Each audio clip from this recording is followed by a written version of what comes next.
Bien, bonjour aux Mazanaises et aux Mazanais. Donc heureux de vous retrouver sur ce montage vidéo que nous prenons sur un site qui est un site champêtre, mais en même temps on est pratiquement dans le village puisqu'on est sur le site de la Ferraille où dans quelques mois on pourra construire des villas. Et là je suis exactement au milieu du jardin qui sera aménagé sur ce site-là. La vidéo d'aujourd'hui, c'était pour ceux qui n'ont pas pu venir à la réunion publique du 23 mai à la Boiserie et qui souhaitaient avoir les dernières informations sur ce qui a été fait à la fois au niveau du bilan et puis sur les projets en cours. Sur le bilan, simplement un petit rappel, on a commencé par les microfolies. On était la première microfolie du Vaucluse quand on a démarré en 2020.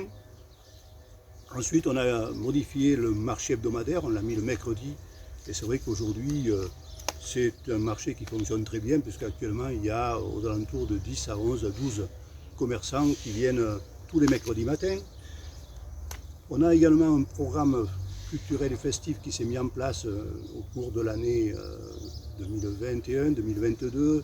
Et sur 2023, on a un bilan très très positif, puisque au niveau de la Boiserie, on a accueilli 98 manifestations, réunions, colloques. Et on a organisé 21 spectacles pendant l'année 2023. Et ensuite, au niveau des animations et des fêtes dans le village, on a eu pratiquement 35 week-ends ou soirées où on a pu faire des fêtes dans le village, de la fête votive, en passant par le marché de Noël, le salon des baroudeurs, la fête de l'eau, etc., etc. On a également une communication qui a été renforcée, déjà la vidéo, qu'on ne faisait pas avant, mais également Mazan Info, Panneau Pocket, Mazan Actualité, Mazan Pratique, le plan de la ville réactualisé et la page Facebook qui est régulièrement mise à jour. On a eu également les traversées villageoises qui ont permis aux touristes mais aussi aux Mazanais de connaître tout le patrimoine du village. On a eu une dynamisation du commerce local, même s'il y a eu quelques problèmes au départ. On a eu quand même depuis le début du mandat 7 créations de commerce et 6 reprises de commerce qui avaient abandonné ou qui s'étaient déplacés.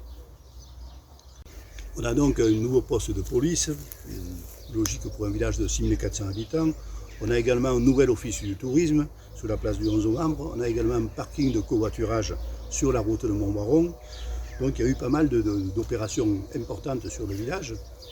Et dans les projets en cours, ceux qui méritent quelquefois de discussion, il y a eu tout d'abord la modification du PLU l'année dernière. Cette modification a été nécessaire. Il y a eu une enquête d'utilité publique qui a été mise en place. Ce projet de cette modification du PLU aujourd'hui est effective, elle est validée et elle est mise en pratique au niveau de la commune. Avec tout d'abord, c'est celui qui a un petit peu posé beaucoup de questions au niveau du commissaire enquêteur, c'est la zone du commerce au niveau du Piolle. Cette zone commerciale était prévue puisque c'était à la fois une zone à la fois commerce et habitation. Et nous, l'urgence, c'était de déplacer le supermarché, le U-Express, vers un site qui puisse l'accueillir, sachant que là où il était pratiquement condamné à fermer à court terme, et avec quand même 30 emplois à la clé, puis un service à la population qui est important. Si ça n'avait pas été le Super U, ça aurait été une autre enseigne, donc je sais que ça soulève des questions, mais ça fait partie de la liberté du commerce. Il faut savoir qu'on nous a également signalé qu'il y avait une question de distribution d'essence, de station-service, mais là aussi, station-service, c'est pas réglementé. Et on en avait une, on en aura deux. Voilà, c'est un peu la liberté du commerce qui s'applique. Cette modification du PLU, elle prend également en compte la création ou la mise en place d'une réserve foncière pour une future école. Alors là aussi, ça a posé des problèmes, beaucoup de questions au niveau des Mazanais. En réalité, il ne s'agit pas de construire demain matin une nouvelle école, ce n'est pas le but. On n'a pas le besoin, puis on n'a pas les sous non plus. Donc on va rester raisonnable. Mais il fallait, c'est notre rôle en tant qu'élu, anticiper sur les besoins. Aujourd'hui, on constate que d'une part, les constructions nouvelles vont se développer sur le nord du village, donc au nord de la départementale. Ensuite, que notre école, donc il y aura à peu près 300 habitations nouvelles qui vont s'installer. Donc c'est pour les familles avec des enfants, il faudra quand même pouvoir les accueillir dans de bonnes conditions. On a une école actuellement qui est une école de la Condamine, hein, entre l'école maternelle Mamé Blanc et l'école élémentaire Gilbert Lager. Il faut savoir que ces deux écoles sont pratiquement à saturation, c'est-à-dire que l'école de la maternelle, elle est avec 150 élèves, alors qu'en réalité, dans les écoles maternelles, il y a toujours aux alentours de 100 élèves. Là, on est à 150, donc on est à saturation. La cantine également pour l'école maternelle est saturée. L'école élémentaire, là aussi, on a 264 élèves à l'école élémentaire, donc ce qui fait aussi une des plus grosses écoles élémentaires de la région. La moyenne, en général, c'est plutôt aux alentours de 153 élèves dans une école élémentaire.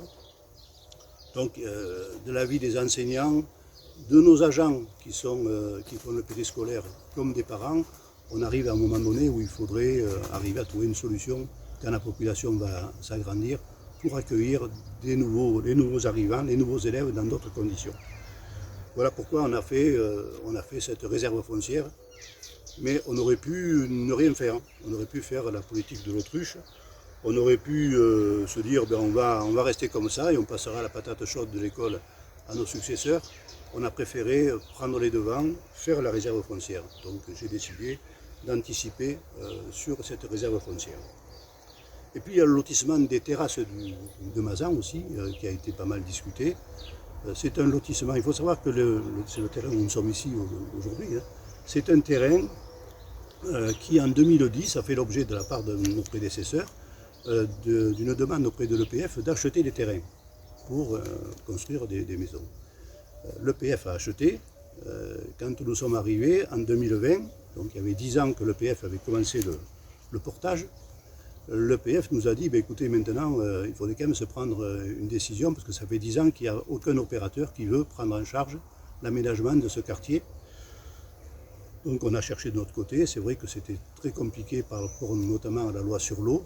Donc on a décidé, au niveau du conseil municipal, au niveau de mon équipe, de construire un lotissement communal. Donc il y aura sur cet espace-là, avec une très belle vue sur le clocher, sur le village, hein, il y aura 13 lots qui seront mis à la vente prochainement. Le but pour nous, puisqu'on a payé pratiquement les terrains à l'EPF 1 million d'euros, on va prendre en charge aujourd'hui l'aménagement de la voirie. Le but pour nous, c'est de faire en sorte que ce soit une opération blanche. On n'est pas là on n'est pas des aménageurs, des promoteurs. On ne va pas chercher à faire du bénéfice, ce n'est pas le but. Mais on veut que les terrains soient vendus au juste prix par rapport à ce que la commune a dépensé, aussi bien dans l'achat que dans les frais de voirie. Il y a également un autre sujet qui interpelle un petit peu, c'est l'aménagement de l'îlot des Jardins, au bord de l'Ozon. Donc, dans le cadre de Petite Ville de demain, on a décidé de préempter sur une vente qui se faisait sur le village. Dans cette vente, c'était 2 logements, un local commercial, une remise et un terrain nu qui pouvait servir de parking et qui était en friche. Donc c'est en bordure de rivière. On a décidé de préempter pour un achat qui nous a coûté 220 000 €. Et je pense que c'était préférable que ce soit la mairie qui achète qu'un promoteur ou un aménageur qui aurait fait un petit peu ce qu'il voulait. Nous, c'est dans le cadre d'un dossier fonds vert, donc ce sont des aides qui sont significatives. Il faut savoir que le budget pratiquement de cette opération, c'est un budget de 1,6 million, qui sera subventionné pratiquement en 70 ou 80%, on espère au moins 70%. Et il y aura donc l'achat, il y a la remise en état, il y a la dépollution et à terme donc un nouveau commerce qui s'installera puisque c'est un commerce qui peut s'installer en bordure de rivière. Il y aura également, mais ça ce sera pour plus tard, l'aménagement des quais de l'Ozon et du pont de Gondouin. Mais cet aménagement, comme ce pont de Gondouin, on pourra le faire qu'une fois que l'Épage, qui est la structure qui s'occupe de la rivière, aura recalibré la rivière. Donc on attend 2026. L'Épage va calibrer la rivière et nous derrière on refait le pont de Gondouin et on refait l'aménagement des quais de l'Ozon. Donc on aura une zone qui sera de très belle qualité. au niveau aussi bien pour les Mazanais que pour nos visiteurs. Nous avons également en cours d'extension l'espace Foussa. Ça maintenant, ça va être remis pratiquement à la fin de l'année. Il y a un réseau de vidéosurveillance qui est en train de se terminer. Vous avez vu certainement les travaux. Il y a les ombrières photovoltaïques à la boiserie. Là aussi, je pense que c'est quelque chose que vous avez vu aussi si vous allez à la boiserie. Il y a également la mise en place d'un espace dédié à l'accueil des femmes victimes de violences intrafamiliales. Ça se situera, c'est un espace qui accueillera les personnes victimes au-dessus du poste de police, donc en centre-ville. Et puis il y a la fameuse liaison Mazan-Carpentras en vélo, en route partagée, qui est en cours de se mettre en place. Donc il y aura une réunion publique qui sera organisée avec la COV pour tous les Mazanais le 10 septembre à la Boiserie, à 18 h. Et puis, si c'est nécessaire, on organisera des ateliers pour que chacun s'exprime un petit peu sur ses attentes, parce qu'au-delà de cette liaison partagée voiture-vélo entre Carpentras et Mazan, c'est une opération qui fait partie d'un réseau sur l'ensemble du territoire, hein. Ce n'est pas que Mazan-Carpentras, puisqu'il y a Monteux, il y a Caron, il y a Aubignan, il y a tous les villages autour de Carpentras dans le premier temps. On envisage également de réfléchir sur des liaisons partagées au niveau même du village, vélo, auto, et ça, on donnera la parole aux Mazanais pour savoir exactement ce que chacun souhaite. Voilà, je crois que j'ai fait à peu près le tour de ce que je voulais vous dire, ce que j'ai dit déjà à la réunion au mois de mai. Ce qui est important de savoir, j'espère que si vous êtes interpellé par certains points, vous pouvez toujours nous contacter au niveau du service communication ou directement au service accueil de la mairie.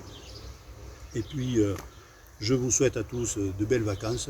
Profitez bien de cet été, qui pour l'instant n'est pas encore terrible, mais enfin, ça peut que s'améliorer. On va vers le bon.